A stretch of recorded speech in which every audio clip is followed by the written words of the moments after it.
Today I want to talk about buyer tips, how to bring a competitive offer in this really competitive market. Buyers right now, it's a seller's market, so sometimes you're competing with 2 to 10 different offers, and a lot of times it's over the asking price. So I just want to give you some tips that you can use to prepare your offer. Hi, I'm Tara Collins with Windermere Group 1. So first, bring your best offer. Don't mess around. Bring your highest and your best offer, because you may not get a chance to counter offer. So it's just really important to be prepared to come in at your highest and your best. You also can drop some contingencies. I always recommend having a home inspection, but in this market, maybe you want to shorten the inspection period. You could also drop the inspection period if you feel comfortable doing that. There's also other contingencies that you can remove. It just kind of takes some hurdles from the seller, that they don't have to have that little period of time of wondering, what you're going to do with a title contingency or your homeowner's contingency or the inspection contingency. So if it's really important, I feel, if you don't shorten the home inspection, if you don't drop it, you may definitely want to shorten it and respond quickly to it, so your seller has the confidence that they're not going to have to go back on the market. Another thing that you can do is, with bringing your best offer, bring a backup offer. That way, if your offer isn't chose, you have that backup offer in place and they know that you are very serious about their home. So let's talk about what a backup offer is. If your first offer isn't chosen, a backup offer you'd have offer number 1, you'd have offer number 2. Number 2 would be the backup offer. You would already have the terms and conditions worked out, negotiated. So let's say something happens to buyer number 1. The backup offer goes right into the number 1 space. So there's no going back on the market, no more competing with multiple offers. If it does go back on the market, it puts you right into that number 1 spot. So backup offers, can be very important.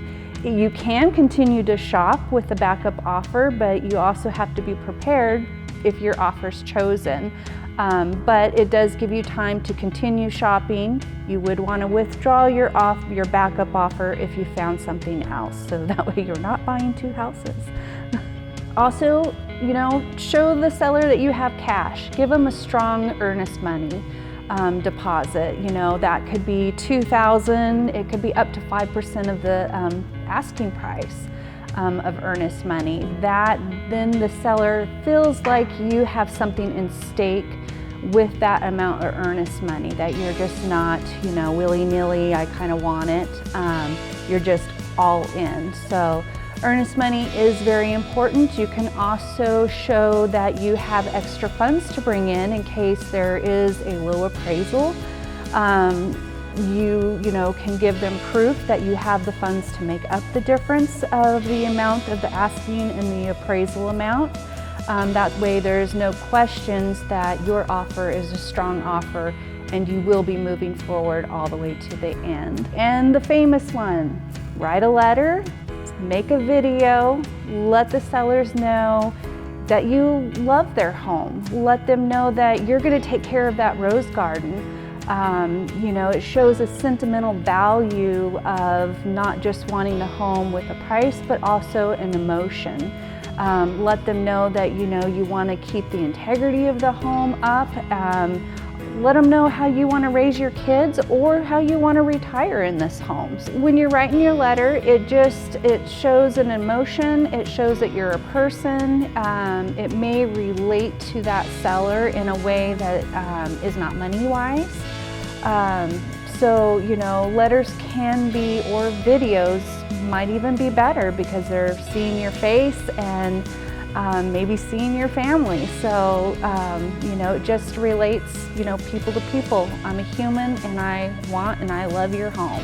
So another thing is you want to find an excellent agent, an agent who is going to communicate, negotiate, and advocate on your behalf. You know, it isn't just a written piece of paper that can appeal to a seller. It's also having an agent who is going to call the listing agent, because there may be some things that the seller wants, not just money, but maybe a long closing period, or maybe they want to rent back so they have a couple of weeks to actually, you know, move out of the home and, you know, into their new home. So you know, really make sure that you have an agent who is going to advocate for you. You know I threw out a lot of big terms, but that's what's important of, you know, hiring an excellent agent and having them on your side and working for you. I'm Tara Collins with Windermere Group 1, and these are some tips that you can use to make your offer the #1 offer.